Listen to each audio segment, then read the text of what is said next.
Welcome to the March 16th Stewards Review. Victor Escobar joining me, Andy Serling. Of course, Victor is the steward of the New York Racing Association. We were just talking, it's been about a month since we've been here. Yes. Showing, fortunately, there have not been a lot of stewards' decisions one way or the other. Yeah, absolutely. And that's, always a good sign, because anytime we have to get involved, it's normally not a good thing. Right. I'm sure that you can come carry the pain of a disqualification. It's why it's so important to get them right. We did have an inquiry in yesterday's Jimmy Wingfield. Ultimately, it resulted in no change, but we're going to take a look at the stretch run, particularly the head-on of the Jimmy Wingfield yesterday, involving the winner, T-Craft, who's the number 1 in the Pink Silks, and the number 5, Saxton, who's outside of him.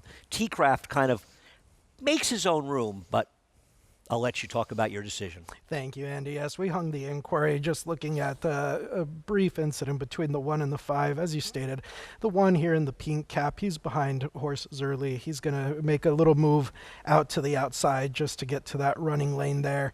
Comes together slightly with the number 5, Saxton. So at the point we have contact, we just want to verify if the contact impeded, intimidated, or interfered with the other horse, costing him the opportunity at a better placing. As we take a look on the head-on here, from the point of the incident, both horses do a great job at maintaining the running line. He just had a strong finish down to the wire, and ultimately the better horse did prevail. Yeah, I thought this was an interesting one to watch because right here, okay, you can say there was a very mild amount of contact. And Katie Davis, who's riding the 5, doing a good job of trying to keep Jose Lezcano in. It's a tough situation, but, I mean, you watch the pan, you don't really see anybody stop running at any point. Absolutely. On the pan shot, that we felt the same way, and then looking again on the head-on. So you can certainly see where the horses are together for a brief period of time there, but again, no real concern that it costs one horse or the other the opportunity at a better placing.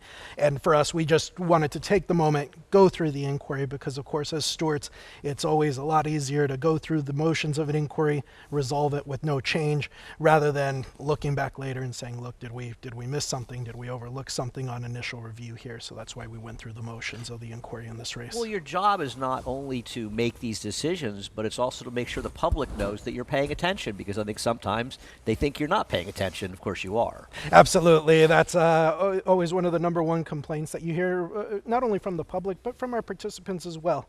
Right? They always come in, did you guys see this incident? Did you see this incident? Of course, we're taking cognizant review of every incident out on the racetrack. Now, whether it results in a formal inquiry or not, it just, there's a couple of factors that go into play there. But ultimately, especially when it deals with the placings and paid finishers in the top 4, you always want to take a cognizant look at it if you have the availability to. We don't want to end up you and I are both fans of the NBA, but we don't want to end up like basketball games where there's those constant long steward reviews. But there are some things I think you have to look at here. And I understood why Katie Davis was a little bit frustrated. She lost a stake by a nose. She felt there was some contact, and that's legit. But your decision was clearly the one that was in the best interest of everyone involved. Absolutely. All right, Victor, we appreciate you coming here. Hopefully we won't be doing a lot of stewards reviews going forward, but Victor's always glad to join us, and we appreciate that as well. And hopefully we'll see you sometime in like October with another stewards review. Somehow that may not happen. For more information, check out NYRA.com and get more information on our stewards reviews and so many other things. Thanks again, Victor. Thank you, Andy.